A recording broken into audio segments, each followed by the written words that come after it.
ನಮಸ್ಕಾರ, ನೀವು ನೋಡ್ತಾ ಇದ್ದೀರಾ ನ್ಯೂಸ್ ಫಸ್ಟ್. ನಾನು ಉಷಾ. ಲೀಕ್ ಇಡೀ ರಾಜ್ಯದಲ್ಲಿ ಈಗ ಪ್ರಶ್ನೆ ಪತ್ರಿಕೆ ಲೀಕ್ ವಿಚಾರ ದೊಡ್ಡ ಸೆನ್ಸೇಷನ್ ಕ್ರಿಯೇಟ್ ಮಾಡಿದೆ. ಅದರಲ್ಲೂ SSLC first preparatory exam question paper ಸೋರಿಕೆಯಾಗಿರುವುದು ಪೋಷಕರು ಮತ್ತು ವಿದ್ಯಾರ್ಥಿಗಳಲ್ಲಿ ಆತಂಕ ಮೂಡಿಸಿದೆ. ಈ ಬೆನ್ನಲ್ಲೇ ಎಚ್ಚೆತ್ತುಕೊಂಡಿರುವ ಶಿಕ್ಷಣ ಇಲಾಖೆ ಈಗ ಒಂದು ಬಿಗ್ ಡಿಸಿಷನ್ ತೆಗೆದುಕೊಂಡಿದೆ.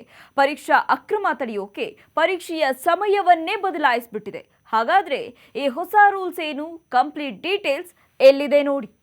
ನಮಗೆಲ್ಲ ಗೊತ್ತಿರೋ ಹಾಗೆ SSLC ಮತ್ತು PUC ಪ್ರತಿಯೊಬ್ಬ ಸ್ಟೂಡೆಂಟ್ ಲೈಫ್ನ ಇಂಪಾರ್ಟೆಂಟ್ ಸ್ಟೇಜ್. ಆದರೆ ಮೊದಲ ಪೂರ್ವಭಾವಿ ಪರೀಕ್ಷೆಯ ಕ್ವೆಶ್ಚನ್ ಪೇಪರ್ ಲೀಕ್ ಆಗಿ ಇಡೀ ಸಿಸ್ಟಮ್ಗೆ ದೊಡ್ಡ ತಲೆನೋವಾಗಿತ್ತು. ಇದನ್ನ ಸೀರಿಯಸ್ ಆಗಿ ತಗೊಂಡಿರೋ ಶಿಕ್ಷಣ ಮತ್ತು ಸಾಕ್ಷರತಾ ಇಲಾಖೆ ಎರಡನೇ ಪೂರ್ವಭಾವಿ ಪರೀಕ್ಷೆಯಲ್ಲಿ ಇಂಥ ಎಡವಟ್ಟು ಆಗಬಾರ್ದು ಅಂತ ಪರೀಕ್ಷಾ ವೇಳಾಪಟ್ಟಿಯಲ್ಲಿ ಮಹತ್ವದ ಬದಲಾವಣೆ ಮಾಡಿದೆ. ಕ್ವೆಶ್ಚನ್ ಪೇಪರ್ ಲೀಕ್ ಆಗ್ತಿರೋದಕ್ಕೆ ಬ್ರೇಕ್ ಹಾಕೋಕೆ ಇಲಾಖೆ ಮಾಸ್ಟರ್ ಪ್ಲಾನ್ ಮಾಡಿಕೊಂಡಿದೆ. ಸಾಮಾನ್ಯವಾಗಿ ಬೆಳಗ್ಗೆ 10 ಗಂಟೆಗೆ ನಡೀತಿದ್ದ ಎಕ್ಸಾಮ್ಸ್ ಈಗ 11 ಗಂಟೆಗೆ ಶಿಫ್ಟ್ ಆಗಿದೆ. ಹೌದು, ಜನವರಿ 27ರಿಂದ ಫೆಬ್ರವರಿ 2ರವರೆಗೆ ನಡೆಯಲಿರೋ ಎರಡನೇ ಪೂರ್ವಭಾವಿ ಪರೀಕ್ಷೆಗೆ ಹೊಸ ಟೈಮ್ ಲೈನ್ ಫಿಕ್ಸ್ ಮಾಡಲಾಗಿದೆ. ಹೊಸ ನಿಯಮಗಳು ಹೇಗಿವೆ ಅಂತ ನೋಡೋದಾದ್ರೆ, ಬೆಳಗ್ಗೆ 9:30ಕ್ಕೆ ಸರಿಯಾಗಿ ಶಾಲಾ ಮುಖ್ಯೋಪಾಧ್ಯಾಯರು ತಮ್ಮ ಶಾಲಾ ಲಾಗಿನ್ ಮೂಲಕ ಪ್ರಶ್ನೆ ಪತ್ರಿಕೆಯನ್ನು ಡೌನ್ಲೋಡ್ ಮಾಡ್ಕೋಬೇಕು.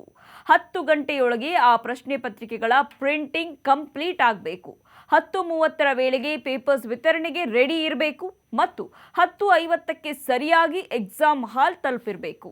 ಇನ್ನು ಸ್ಟೂಡೆಂಟ್ಸ್ಗೆ ಒಂದು ಇಂಪಾರ್ಟೆಂಟ್ ಅಪ್ಡೇಟ್ ಅಂದರೆ, ಪರೀಕ್ಷೆ 11 ಗಂಟೆಗೆ ಇದ್ರೂ ನೀವು ಬೆಳಗ್ಗೆ 9 ಗಂಟೆಗೆ ಶಾಲೆಗೆ ಹಾಜರಿರಬೇಕು.